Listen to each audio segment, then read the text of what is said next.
Existem muitos eventos no Brasil que infelizmente acontecem e não tem médico, não tem ambulância. Queria que tu falasse sobre isso, qual é a tua opinião sobre isso? Perfeito, isso cara, é fundamental isso. É óbvio que já existe uma legislação no Brasil vigente que, dependendo do número de grandes eventos, dependendo do número de torcidas, é obrigatório ter ambulância, tá? Isso aí é uma legislação, isso é lei, é obrigatório ter, mas é óbvio que a gente sabe que existem uns eventos menores que não tem tanto público assim, que acaba não sendo obrigatório a ambulância nem a presença do médico. Porém, minha opinião, Paulo, eu acho fundamental em todo evento de esporte, de combate, que se tenha a presença do médico e uma ambulância, tá? Por exemplo, eu na Comissão Atlética Brasileira de MMA, eu já passei por uma situação em que, num determinado evento, o organizador, né, normalmente quem é o que fica responsável por contratar. Os eventos da CAB, eles são transmitidos pelo canal Combate ao vivo. Quando eu cheguei no evento, não tinha ambulância. O médico estava lá, eu estava lá, mas não tinha ambulância. O que eu falei com o organizador? O evento não começa enquanto não chegar a ambulância. Mas, doutor, o evento é ao vivo, o canal Combate está esperando, ele tem uma grade para cumprir. Eu falei, eu entendo isso tudo. Eu também entendo que o mais importante é a saúde e a vida do atleta. Então, o evento não começa enquanto não tiver uma ambulância. E, de fato, ele não começou. A ambulância atrasou e o evento atrasou no início do canal Combate. Então, a importância é enorme, é fundamental, porque nos esportes de combate, a gente nunca sabe o que pode acontecer. Se o cara desmaia e tem uma crise convulsiva no octógono, sem médico para atender, sem médico para fazer as manobras corretas, pode custar, às vezes, até a vida do atleta. Então, assim... Eu já vi alguém quase perdendo o dedo, doutor. Pode perder dedo, porque as pessoas não têm o conhecimento e querem colocar o dedo na boca do lutador que está tendo crise convulsiva. Não façam isso, por favor. Atleta ou qualquer pessoa na rua, em qualquer lugar que tenha uma crise convulsiva, não se introduz nada dentro da boca da pessoa. Se introduzir seu dedo, ela pode morder e você ficar sem dedo. Eu já vi amputação de falange também, já peguei casos em pronto-socorro, amputação da ponta do dedo, porque amputa, e isso acontece. Então não tem que colocar caneta, não tem que colocar dedo, nada. Apenas colocar a pessoa de lado. Porque se ela vomitar ou se ela babar, ela não vai aspirar o próprio vômito ou a própria baba.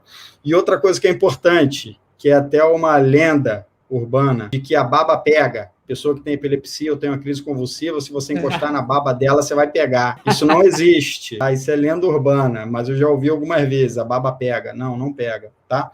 Então, assim, é importante você ter o médico, porque você não sabe se a pessoa vai ter uma fratura exposta. Você imagina, a pessoa tem uma fratura exposta e não tem um médico para socorrer ele. Pega simplesmente, coloca dentro do carro e leva para o hospital. Não é assim que funciona. Então, doutor, só aproveitando completamente o gancho, a favor. eu lembro que o Vanderlei Silva uma vez tomou um chute do Crocop no Pride e caiu em convulsão. A pessoa, depois de levar um golpe na cabeça, ela pode sim ter uma convulsão. Aí eu ia perguntar, quais são as complicações numa convulsão, possíveis complicações? E uma coisa que é importante, que a convulsão nem sempre... a gente está acostumado a ver aquela convulsão que o atleta fica se debatendo, né? Se debatendo todo, tremelicando, enfim. Mas nem sempre. Às vezes, o atleta cai completamente duro, espástico. A gente já viu, por exemplo, o Edson Barbosa, quando deu um chute rodado, o atleta caiu completamente duro. Isso é uma forma de crise convulsiva também. Tá? E a crise convulsiva, se ela não for tratada adequadamente, não tiver o socorro imediato, é óbvio que ela pode trazer consequências sérias, graves. Por exemplo, o atleta ele pode ficar um tempo sem respirar durante uma crise convulsiva.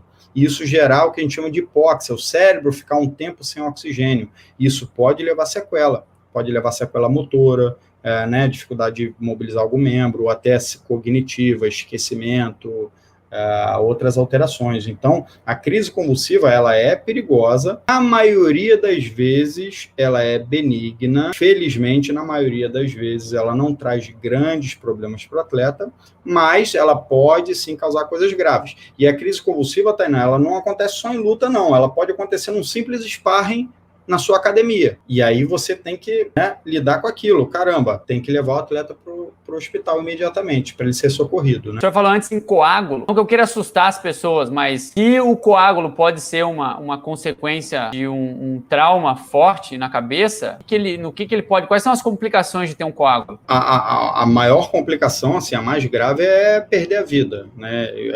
Já teve notícias, né?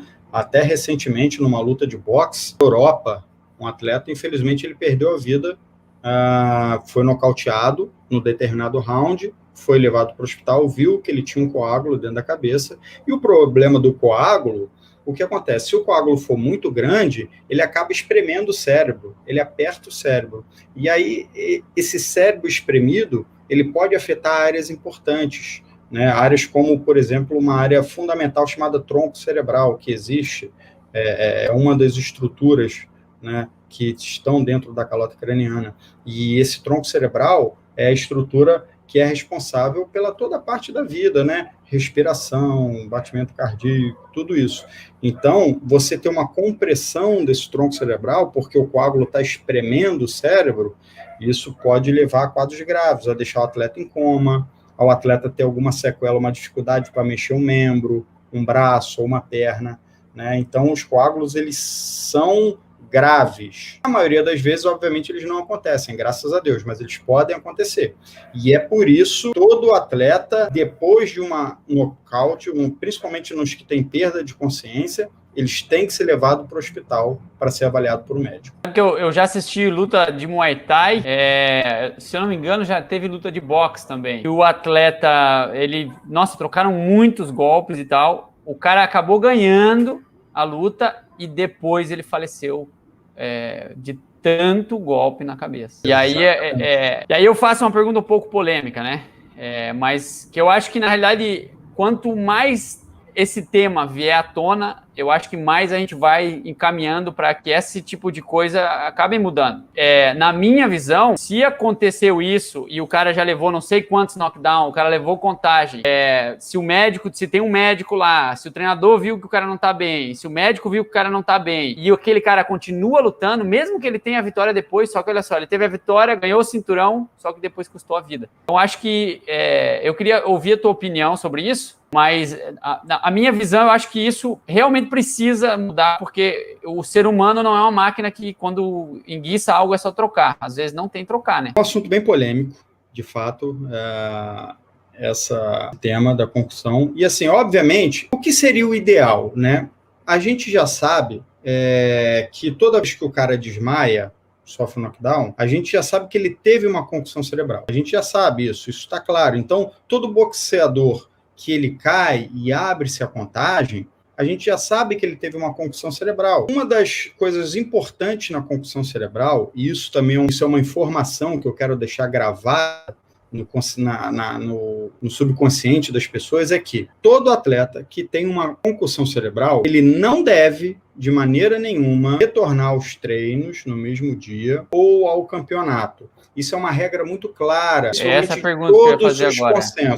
De todos os consensos de concussão cerebral, é que o atleta, depois de uma concussão, ele não deve retornar nem ao treinamento, seja na academia, ou a um campeonato. E aí a gente vê isso muito claro, isso é uma coisa que existe. Está no regulamento, por inclusive, exemplo, né? Isso está no regulamento de todos os eventos. Exatamente. Depois de um knockdown, depois de um knockout, ele precisa ficar tanto tempo sem lutar, que é o segundo impacto, Perfeito. né? O senhor falar. Exatamente. E aí, por exemplo, se a gente vê o MMA de maneira geral, e aí não estou só falando do UFC, estou falando do MMA de maneira geral, quando o atleta ele tem um nocaute, o árbitro central ele interrompe a luta, não tem prosseguimento. Por que o boxe não poderia ser assim? É polêmico, eu sei, porque o boxe ele é um esporte centenário e já há muito tempo ele tem a tradição da contagem, mas é uma coisa que sempre me perguntam, e obviamente não existe resposta. Toda vez que eu falo sobre isso, e eu destaco bem que o atleta não deve voltar para a competição, que ele não pode voltar a lutar e não pode voltar a treinar, as pessoas param e falam, mas doutor, e no boxe? O boxe, a pessoa tem um quadro de concussão cerebral e volta a lutar. Realmente, ele volta. É o ideal? Não. Mas, infelizmente, ainda é a regra do jogo. Ainda é assim que o boxe... As regras do boxe, eles têm essa permissão para voltar. Pode ser que isso, no futuro, mude?